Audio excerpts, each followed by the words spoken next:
নমস্কার, ধ্রুবতারা চ্যানেলে আপনাদের সবাইকে স্বাগত। আজ আমি, দাদা, বৌদি ভাই আর আমার ভাইপো বিকালবেলা বেরিয়েছি। গন্তব্য হলো দক্ষিণেশ্বর। টোটো থেকে নেমে পড়লাম। রাস্তার চারিদিকে ফল ও ডালের পকোড়া বিক্রি হচ্ছে। আমার এই পকোড়া খেতে খুব ভালো লাগে। আপনাদের কার কার এই পকোড়া খেতে ভালো লাগে আমাকে কমেন্ট করে জানাবেন। পৌঁছে গেছি মেট্রো স্টেশন। আর শিবাংশকে দেখুন, দৌড়াত্মের আর শেষ নেই। ছুটে ছুটে সিঁড়ি দিয়ে নামছে। বোঝো কাণ্ড, মায়ের হাত ধরে সে কি টানাটানি। এখানে দাদা টিকিট কাটছে।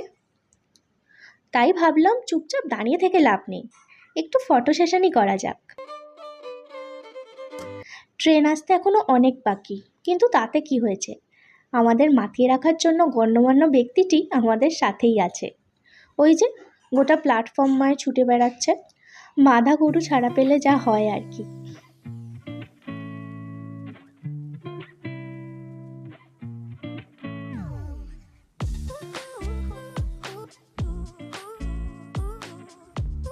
অবশেষে ট্রেনের দেখা মিলল।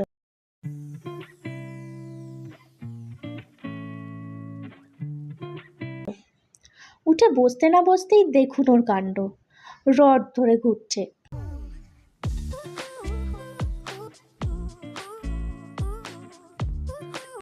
শেষমেশ তাকে বসানো গেছে, কিন্তু ওই তার যা কাজ সে তাই করছে। অবশ্য এখনই তো দুষ্টুমি করার বয়স। আমরাও দু একটা ছবি তুললাম। এসে গেছি দক্ষিণেশ্বর। স্কাই ওয়াকের ওপর দিয়ে হাঁটছি, আর এখানে সারি সারি দোকান, ফুল, মিষ্টি, ঠাকুরের মূর্তি, খেলনা, আংটি, আরও কত কি।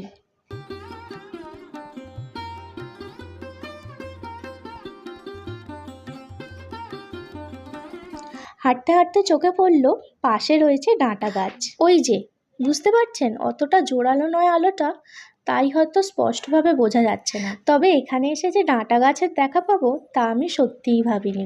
চলুন, মন্দির চত্বরে চলে এলাম। এখানে রয়েছে জননী সারদা ইন্টারন্যাশনাল গেস্ট হাউস, আর তার পাশে রয়েছে শ্রী রামকৃষ্ণ পরমহংস দেবের বিশাল একটা ছবি। আর ওই যে দেখা যাচ্ছে, ওটি হচ্ছে মন্দির। আমরা এই মিষ্টির দোকান থেকে ডালা নিয়েছি।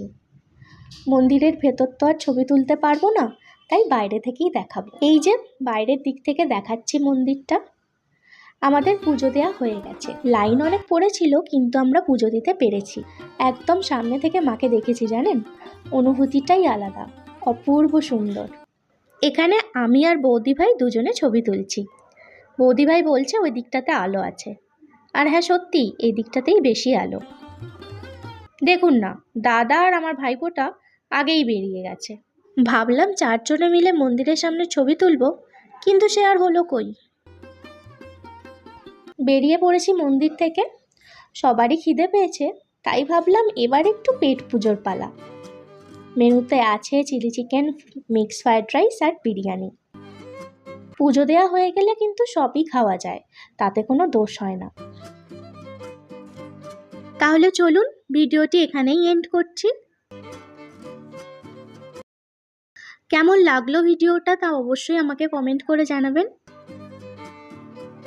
ভালো লাগলে একটা লাইক করে দেবেন এবং চ্যানেলটিকে সাবস্ক্রাইব করে দেবেন। ধন্যবাদ।